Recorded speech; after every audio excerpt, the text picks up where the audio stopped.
ભાવનગર યુનિવર્સિટીના આંતરિક રસ્તાઓની હાલત બિસ્માર બની ગયેલી હોય જેના કારણે વિદ્યાર્થીઓના વાહનોને નુકસાન પહોંચતું હોય છે। તે ઉપરાંત હોસ્ટેલના બાથરૂમોમાં સગવડતાનો અભાવ અને સ્પર્ધાત્મક પરીક્ષાઓ આપવા ઇચ્છતા વિદ્યાર્થીઓ માટે ટેક બનાવવા સહિતના પડતર પ્રશ્નોને લઈને કુલપતિને આવેદનપત્ર આપીને જો ઉકેલ નહીં આવે તો એનએસયુઆઈ દ્વારા ચીમકી ઉચ્ચારવામાં આવી છે। સાથોસાથ એનએસયુઆઈના આગેવાને એવું પણ કહ્યું છે કે જો ઉકેલ નહીં આવે તો મહાત્મા ગાંધીજી અને ભગતસિંહના માર્ગે આંદોલન કરવામાં આવશે।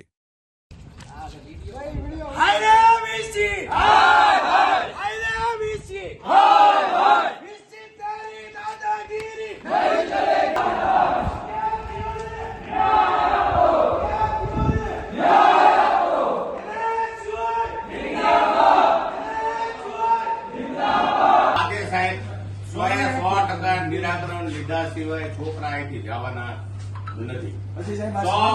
એક વાત તમારે જે કોઈ તમારા વિભાગના સત્તાધીશોને બોલાવી જેની જવાબદારી તેથી તમારી આગળ આવી બોલા સર આપણે આમ છે ને આમ છે હજી મંજૂરી નથી મળી। મંજૂરી કેમ ન મળે અત્યાર સુધીમાં? હું એમ કઉ છું આપણા પૈસા સરકાર રાજ્ય સરકાર ફાળવે છે ને આપણે મંજૂરી એક ન લાવી શકીએ। હવે સાહેબ આ છોકરાઓને એક તો માંડ બિચારા ઘરેથી ગાડીઓ મળે એના વ્હીલ ભાંગી જાય એવા રસ્તા છે। તમારી ગાડી મેઇન રોડ ઉપર જાય તમને પોતાને નથી ખબર પડતી કે આ યુનિવર્સિટી હવે બેકાર યુનિવર્સિટીમાં ગણના થવા માંડી છે। રોડ તો જુઓ તમે સુવિધાના નામે તો ઝીરો છે। સારા વિદ્યાર્થીઓની સુવિધા અને આપ એવું લાગે તો અમારી સાથે ચાલો ખુદ એકવાર હોસ્ટેલની વિઝિટ કરો આપણે ખ્યાલ આવી જાય કે આપણી હોસ્ટેલ કરતા તો કહેવાય ને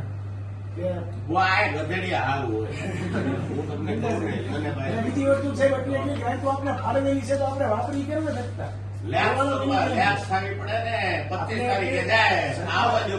સરકાર આપણે પૈસા નો આપશે તો બરોબર છે। સરકારે જયારે આપણે પૈસા આપેલા છે બધું ભરેલું છે તો પછી આપણે ગ્રાન્ટ ફાળવી કેમ નથી શકતા? હવે સાહેબ અત્યાર સુધી તો અમે આજ રોજ એનએસયુઆઈ દ્વારા ભાવનગર યુનિવર્સિટીના કુલપતિશ્રીને આવેદન પાઠવવામાં આવેલ। એ અંતર્ગત ઘણા જ સમયથી યુનિવર્સિટીના અંતરિયાળ રસ્તાઓ બેસમેરા હાલતમાં છે કે જેના કારણે વિદ્યાર્થીઓને પારાવાર નુકસાનીઓ ભોગવવી પડે છે।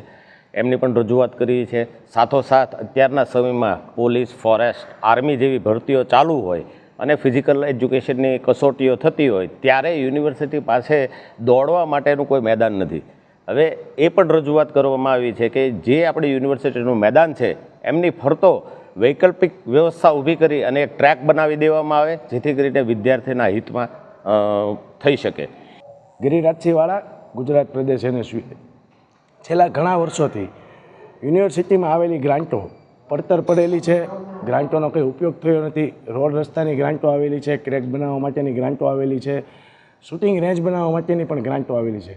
પણ યુનિવર્સિટીના નબળા સત્તાધીશો દ્વારા સરકારમાંથી આવેલી ગ્રાન્ટો પણ વાપરી શકતા નથી। તેમજ તાજેતરમાં નવી વિદ્યાર્થીઓની સમસ્યા જેવી કે હોસ્ટેલમાં વોશરૂમ ખરાબ છે, સાફ સફાઈનો મુદ્દો છે, એવા અનેક જૂના અને નવા પ્રશ્ન મુદ્દે આજે કુલપતિને આવેદન આપવામાં આવ્યું છે અને બુધવાર સુધીનો કુલપતિને ટાઈમ આપવામાં આવ્યો છે।